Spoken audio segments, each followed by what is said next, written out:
প্রধান উপদেষ্টার বাসভবন অর্থাৎ রাষ্ট্রীয় অতিথি ভবন যমুনা অভিমুখে পদযাত্রা শুরু করেছে ঢাকা দক্ষিণ সিটি কর্পোরেশনের বিএনপি নেতা ইশরাক হোসেনের সমর্থকেরা। তারা আজ সকাল থেকে নগর ভবনের সামনে থেকে তারা পদযাত্রা শুরু করে। সেই পদযাত্রাটি শুরু হয় নগর ভবন থেকে পল্টন মোড় হয়ে তারা মৎস্য ভবন মোড়ে এসে তারা দীর্ঘক্ষণ ধরে অবস্থান নেই। সেই অবস্থান থেকে তারা সরে এসে এই মুহূর্তে প্রধান উপদেষ্টার বাসভবন অর্থাৎ রাষ্ট্রীয় অতিথি ভবন যমুনা অভিমুখে পদযাত্রা শুরু করেছে এবং তারা এসে অবস্থান নিয়েছে কাকরাইল মোড়ে অর্থাৎ প্রধান বিচারপতির যে বাসভবনটি রয়েছে সেই বাসভবনের মোড়ে তারা অবস্থান নিয়েছে। তারা যেমনটি বলছে, যতক্ষণ পর্যন্ত ইশরাক হোসেনকে মেয়র পদে শপথ পাঠ করানো না হবে ততক্ষণ পর্যন্ত আসলে তারা তাদের যে অবস্থান সেই অবস্থান তারা চালিয়ে যাবে। অন্যদিকে আমরা দেখছি ইশরাক সমর্থকদের যে এই যে অবস্থান প্রধান উপদেষ্টার বাসভবনের সামনে অর্থাৎ কাকরাইল মোড়ে যে অবস্থান সেই অবস্থানকে ঘিরে এখন যে কোনো ব্র্যান্ডের পুরাতন এসি বদলে নতুন ওয়ালটন এসিতে উপভোগ করুন 25% ছাড়।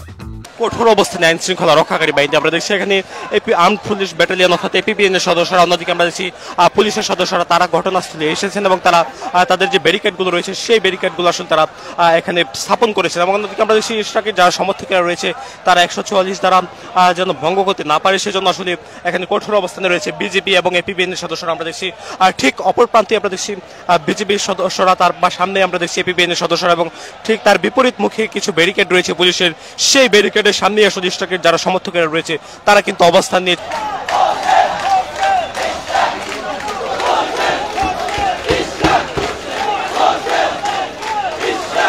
পুলিশের একাধিক টিম কিন্তু এখানে এসেছে। তারা তাদের সাজোয়া যান নিয়ে কিন্তু তারা এখানে প্রস্তুত রয়েছে, অর্থাৎ যে কোনো প্রকার অপ্রীতিকর পরিস্থিতি এবং উদ্ধত পরিস্থিতির রোধে আসলে এখানে আইন শৃঙ্খলা রক্ষাকারী বাহিনীর যে সদস্যরা রয়েছে তারা কিন্তু বেশ প্রস্তুতি নিয়েছে।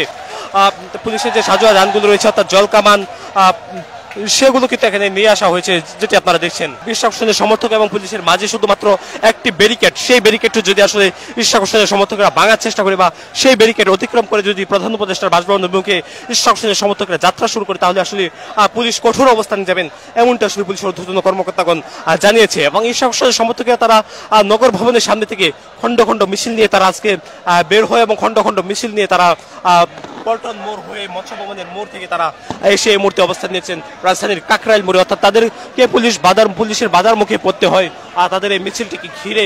তবে তারা আসলে পুলিশের বাধা অতিক্রম করে আসলে তারা প্রধান উপদেষ্টার বাসভবন অভিমুখে তারা যাত্রা শুরু করে এবং তারা বর্তমানে অবস্থান নিয়েছেন। ইশরাক হোসেন যারা সমর্থক রয়েছে বিভিন্ন সংগঠন রয়েছে, যেমন শ্রমিকদের যে সংগঠনগুলো রয়েছে তারা কিন্তু তাদের আজকে থেকে কাজ না করার কিন্তু আসলে হুঁশিয়ারি দিয়েছে। অন্যদিকে আমরা দেখছিলাম তারা ময়লা নেন, যারা সুইপার রয়েছেন তারা কিন্তু আসলে আজকে থেকে ময়লা বহন করবেন না এমনটি আসলে তারা জানিয়েছেন। এবং অর্থাৎ নগরের যে বিভিন্ন স্বাভাবিক যে জীবনযাত্রাগুলো রয়েছে সেই জীবনযাত্রা তারা ব্যাহত করবেন এমনটি আসলে তারা জানিয়েছেন। অর্থাৎ যতক্ষণ পর্যন্ত ইশরাক হোসেনকে মেয়র পদে শপথ পাঠ করা না হচ্ছে ততক্ষণ পর্যন্ত আসলে তারা তাদের এই যে আন্দোলন সেটি কিন্তু তারা চালিয়ে যাবেন।